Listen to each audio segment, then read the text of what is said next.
कल पश्चिम बंगाल के 142 सीटों पर बम्पर वोटिंग हुई। बंगाल में पहली बार ऐसा था जब जेन्युइन वोटर्स घर से निकले, बिना किसी दबाव के अपना मतदान किया।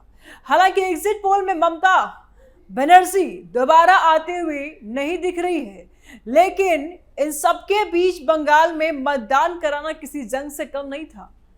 एग्जिट पोल ये चिक के कह रहा है कि ममता नहीं आने वाली है, दोबारा बीजेपी की सरकार बनेगी। सुबह से ही तनाव, हिंसा और तोड़फोड़ की खबरें आ रही थी। नादिया, पानीहाटी, उत्तर और दक्षिण 24 परगना जैसे इलाकों में माहौल बिल्कुल गर्म था। टीएमसी के गुंडों की गुंडागर्दी एक बार फिर सामने आई। बूथ एजेंट पर लोहे के रॉड से हमला किया गया, प्रत्याशियों को घेरा गया, ईवीएम से छेड़छाड़ की गई, नारेबाजी और मारपीट हुई। केंद्रीय बलों की तैनाती के बावजूद राज्य की पुलिस और सत्ता पक्ष के लोगों की मिलीभगत का आरोप लगे। क्या ये वही पुराना खेल है जहां वोट लूटने की कोशिश की जा रही थी? क्या ममता बनर्जी और उनकी पार्टी के कार्यकर्ता और गुंडे ये भूल गए थे कि यहां पर अब सेंट्रल फोर्स ज्यादा एक्टिव है? ऐसे में कई सवाल सुलग रहे हैं। किन हालातों में हुआ पश्चिम बंगाल में मतदान? पश्चिम बंगाल में वोटिंग कराना कितना मुश्किल था? मतदान के समय बूथों को दहलाने की क्या कोशिश हुई? वोटिंग के दौरान किन किन नेताओं ने हंगामा किया? किस मोर्चे पर तैनात थी सेंट्रल और स्टेट फोर्स? आसान नहीं था बंगाल में मतदान कराना। सुबह 7 बजे से मतदान शुरू होना था, लेकिन कई बूथों पर ईवीएम खराब बता करके वोटिंग देरी से शुरू हुई।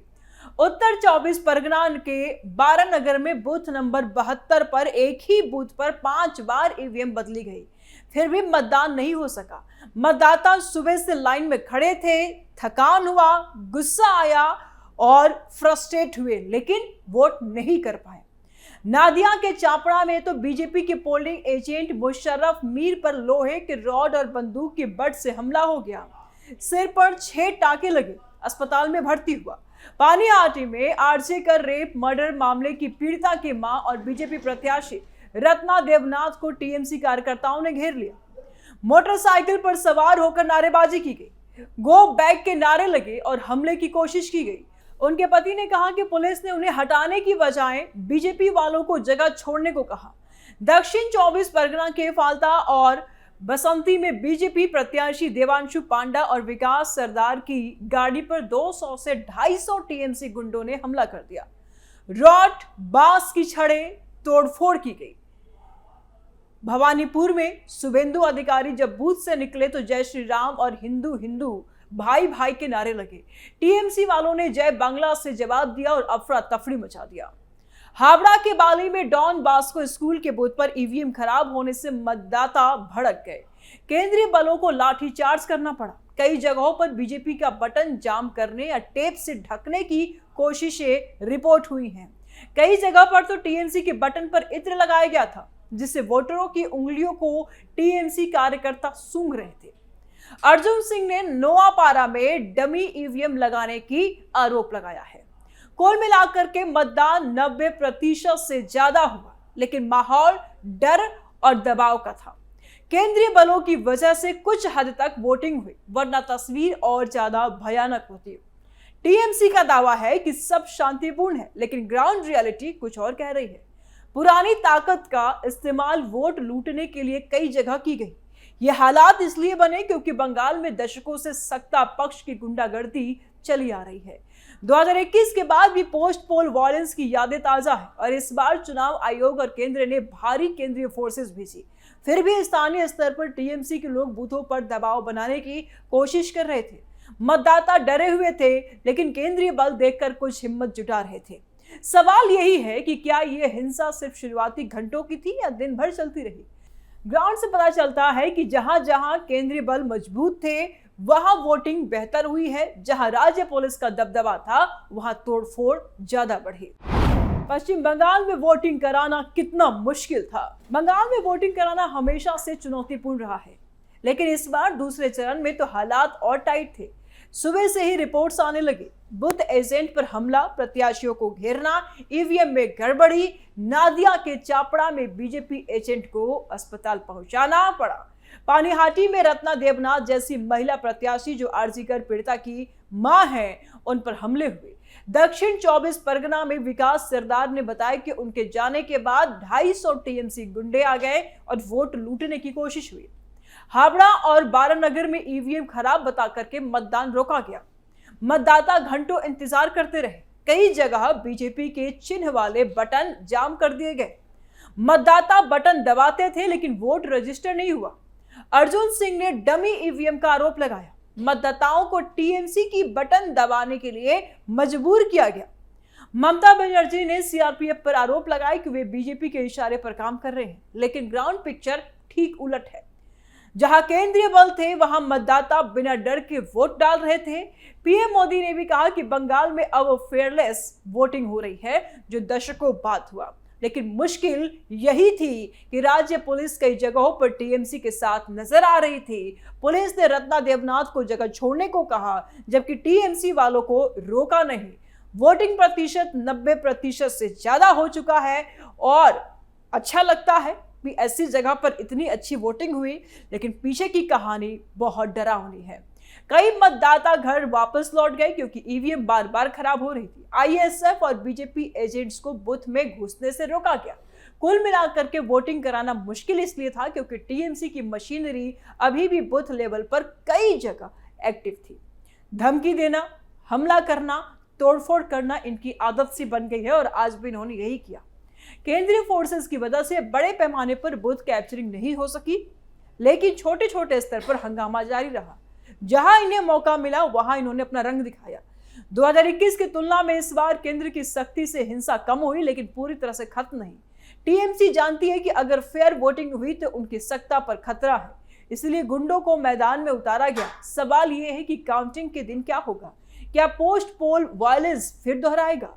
ग्राउंड से पता चलता है कि मतदाता थक चुके हैं इस गुंडागर्दी से, वे बदलाव चाहते हैं। इसलिए एग्जिट पोल के भी नतीजे कुछ ऐसे ही आ रहे हैं, जहां पर ममता बनर्जी भयानक पिटती हुई नजर आ रही हैं। मतदान के समय बूथों को दहलाने की क्या कोशिश हुई? ग्राउंड रिपोर्ट्स बताते हैं कि ये कोशिशें सिस्टमैटिक थी, पहले से ही होती आई है, कोई नया नहीं है। टीएमसी के लोकल लीडर्स और गुंडे पहले से प्लान करके मैदान में उतरे। मकसद साफ था, बीजेपी कार्यकर्ताओं को डराना, मतदाताओं को प्रभावित करना और जहां संभव हो ईवीएम मैनिपुलेशन। लेकिन केंद्रीय बलों की मौजूदगी ने बड़े स्केल पर सफल नहीं होने दिया। फिर भी छोटे छोटे बूथों पर दबाव बना रहा।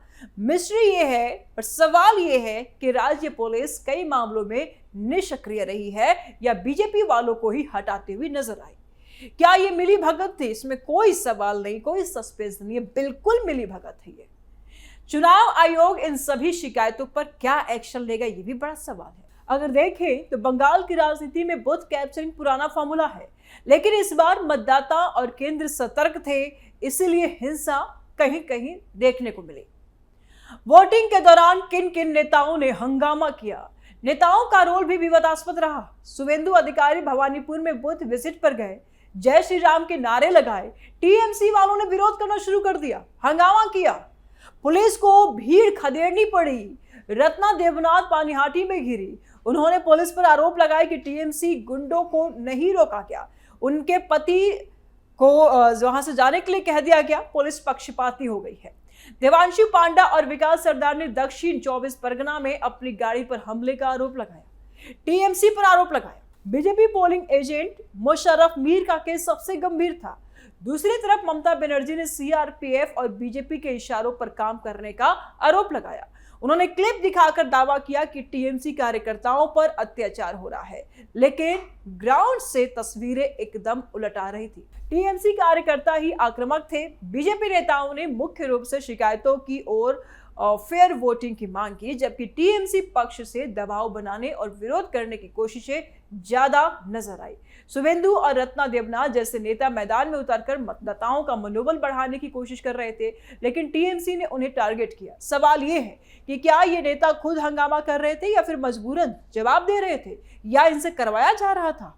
कई रिपोर्ट्स ही बताती हैं, हमने तस्वीरें भी देखी, बीजेपी की तरफ से ज्यादातर रिएक्टिव एक्शन था, जबकि टीएमसी की तरफ से प्रोएक्टिव दबाव था। किस मोर्चे पर तैनात थी सेंट्रल और स्टेट फोर्स? केंद्रीय बलों की तैनाती भारी थी। तकरीबन 2300 से ज्यादा कंपनियां RAF, CRPF, CISF, Diamond Harbour, Falta, Panihati, Nadia जैसे संवेदनशील इलाकों में मजबूत मोर्चा था। जहां ईवीएम गड़बड़ी या हंगामा हुआ, वहां केंद्रीय बलों ने तुरंत एक्शन लिया, लाठीचार्ज किया, हिरासत में लिए गए। बाली में 2 उपद्रवियों को गिरफ्तार किया गया। स्टेट फोर्स यानी कि राज्य पुलिस कई जगहों पर विवाद में रही है, हमेशा से रहती है। इनके ऊपर तो वैसे भी भरोसा नहीं था, इसलिए सेंट्रल फोर्स को लगाया गया। पानीहाटी में रत्ना देवनाथ के मामले में पुलिस ने बीजेपी वालों को हटाने को कहा। कुछ जगहों पर पुलिस निष्क्रिय दिखी या टीएमसी के पक्ष में दिखी, यहां पर भी टीएमसी के पक्ष में ही नजर आई। केंद्रीय बल जहां तैनात थे वहां हिंसा छुटपुट हुई, लेकिन जहां स्टेट के फोर्स थी वहां हिंसा ज्यादा हुई, वोटिंग होने नहीं दिया, और जहां वोटिंग हुई वहां पर टीएमसी के पक्ष में ही हुई। जहां स्टेट पुलिस का दबदबा था वहां दिक्कतें बढ़ी। सवाल यह है कि काउंटिंग के बाद क्या स्टेट फोर्स स्थिति संभाल पाएगी, क्योंकि टीएमसी गुंडों की तोड़फोड़ की आदत पुरानी है। कल का मतदान बंगाल की राजनीति की सच्चाई उजागर करता है। टीएमसी की गुंडों ने फिर तोड़फोड़ और हंगामे की कोशिश की, लेकिन केंद्रीय बलों की वजह से बड़े नुकसान नहीं हुआ। मतदाता अब बदलाव चाहते हैं, डर मुक्त बंगाल चाहते हैं। बीजेपी का एंगल साफ है, फेयर इलेक्शन की लड़ाई। अगर ये हिंसा जारी रही तो लोकतंत्र पर सवाल खड़े होंगे। बंगाल के लोग अब ये फैसला कर चुके हैं कि अब पुरानी गुंडागर्दी नहीं चलेगी। फिलहाल काउंटिंग के दिन का इंतजार है। एग्जिट पोल तो साफ तौर पे कह रहा है कि बीजेपी एक तरफा सरकार बनाती हुई नजर आ रही है बंगाल में। अब काउंटिंग के दिन देखना होगा कि किसकी सरकार बनती है, जनता ने किसे चुना है। अपनी राय आप जरूर दें कमेंट बॉक्स में। आपको क्या लगता है बंगाल में किसकी सरकार बनने वाली है? वीडियो को लाइक करें, ज्यादा से ज्यादा शेयर करें, चैनल को सब्सक्राइब करें। जल्द मिलते हैं नए अपडेट के साथ। दीजिए इजाजत, नमस्कार।